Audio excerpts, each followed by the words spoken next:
Hi friends, I had a profound conversation at lunch today that I would like to share with you. If you don't know, I'm currently living in Hoi An, Vietnam. And since my arrival in Vietnam, I've been very interested in the Vietnamese perspective of the shared history that we have, meaning the American War, or what the United States calls the Vietnam War. It was the American War.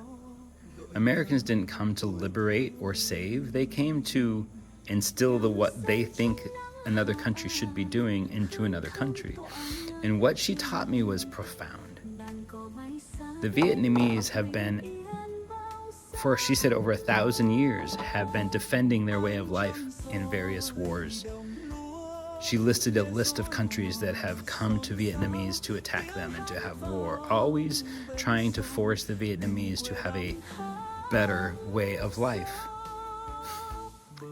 Who is anyone to say what's better and what's not? The Vietnamese life is simple, and it's pure, and it's happy, and it's kind. Kinder than anywhere else I've been in the world, to be honest with you. And I've been to a lot of places.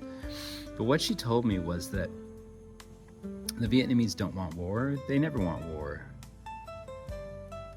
And I don't remember the word she used, but it pretty much translated to, but don't come for us, because we will win. Because we will fight for the life that we believe is right and true for us. This is their life. This has been their life for millennia. They live a simple, pure, happy life. And the Western world comes and tries to save them because that's what Western civilizations tend to want to do. And they don't need to be saved because they're very, very happy.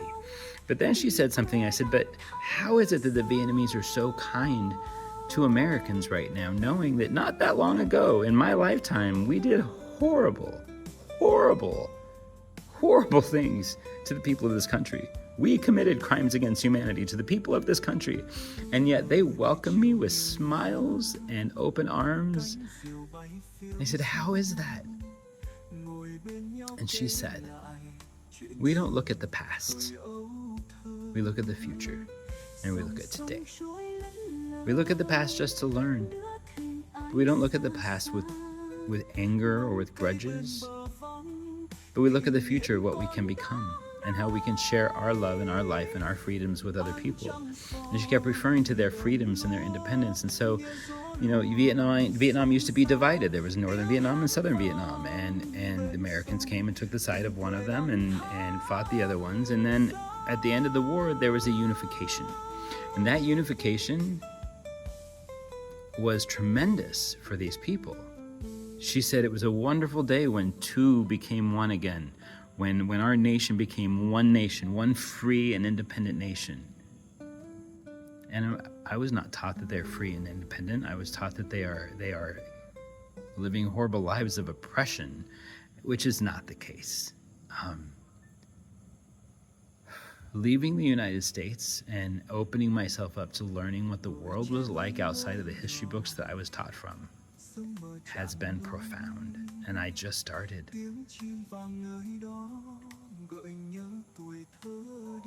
These people are kind and pure, and their simple life is so simple.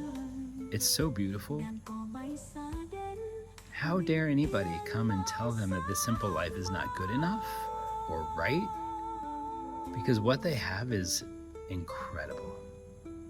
And if you have not left the United States, please go get a passport and please start traveling with an open mind so that you can learn the truth about the world, because it's a pretty damn cool place.